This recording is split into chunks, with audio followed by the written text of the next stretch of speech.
morning, afternoon, evening, depending on where you're watching from. So I'm back with another episode for Anonymous Automotive. Today I kind of wanted to focus it on talking about the IS38 a little. I did have a POV drive video set up for you guys, but the audio on that got a little messed up. So I'm kind of going to start from scratch here and just do a little walk around. I am in my garage, so it is going to be a bit echoey, but that's the only way I'll be able to bring the car to you guys. So let's get into it. So is the IS38 a worthy upgrade?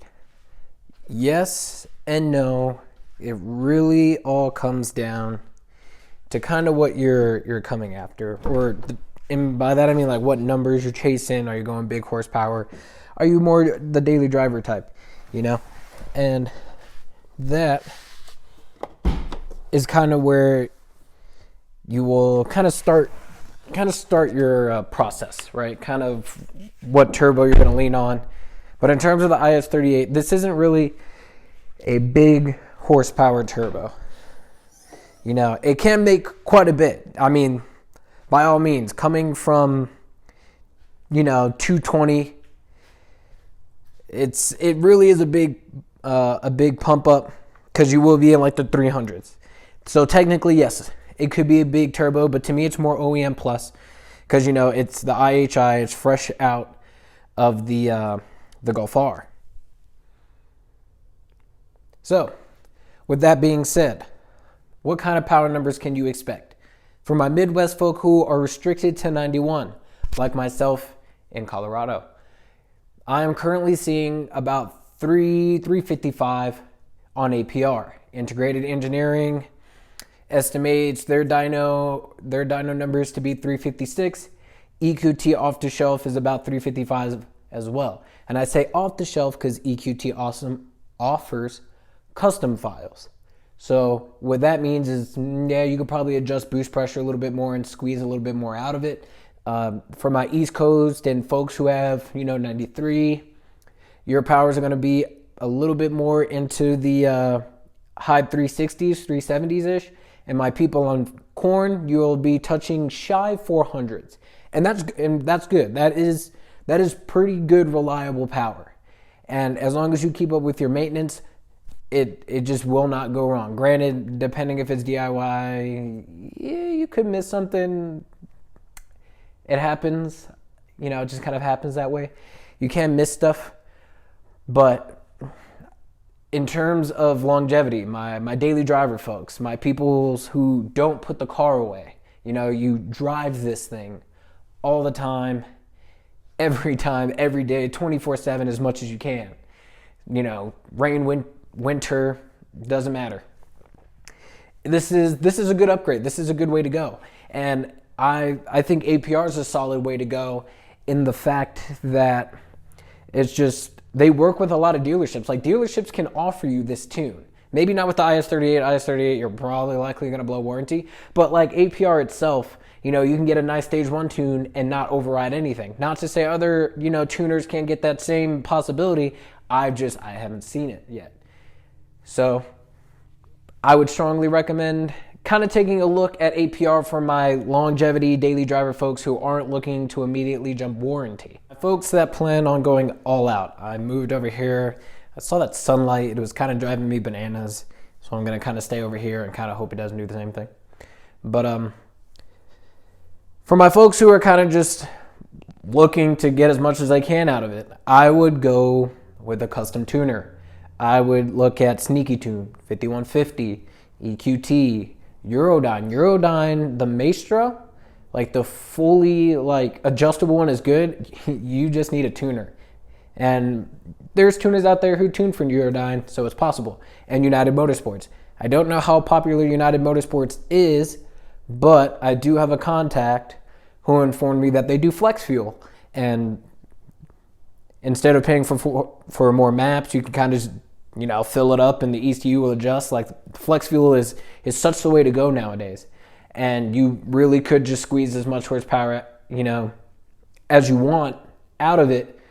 Of course, you kind of, reduce the longevity because it's not going to hold up as well as like a the B550 or the EQT, Vortex, XL, or even the standard. These are all turbos that can run way lower boost pressure and still push out big horsepower numbers.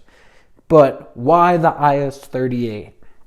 OEM plus hash slash big turbo type stuff, right? Depending on how you look at it, who you're talking to. Some people will say it's OEM plus.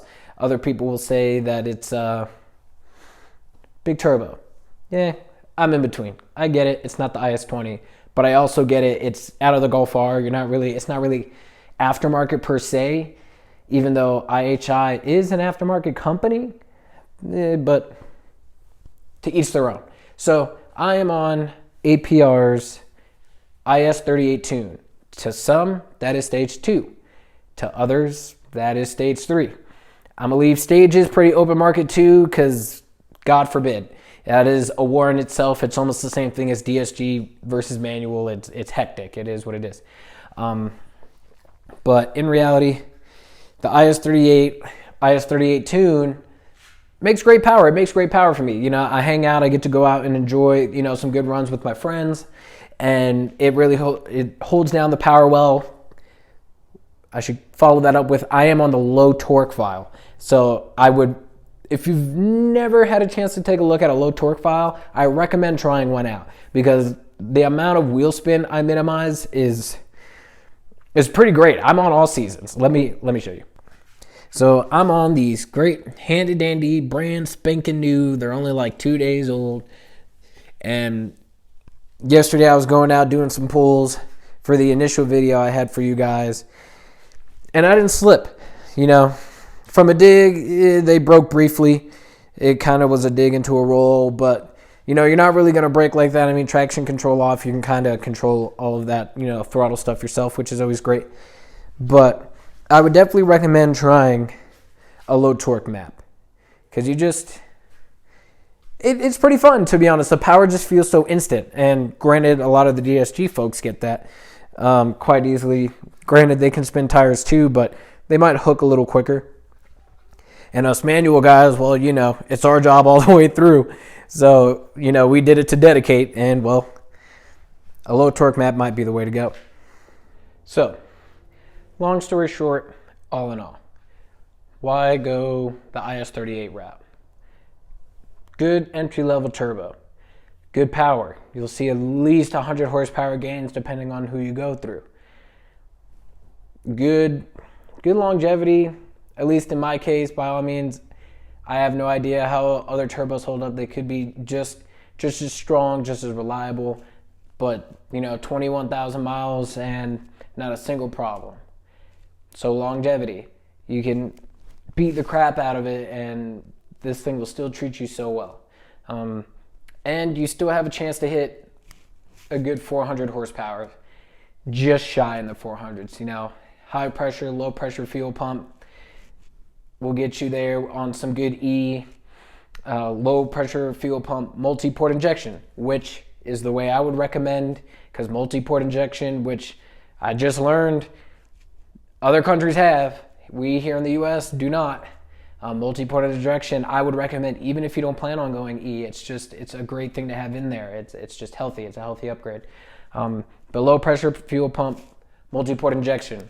United Motorsports can put you on flex fuel for that type of setup.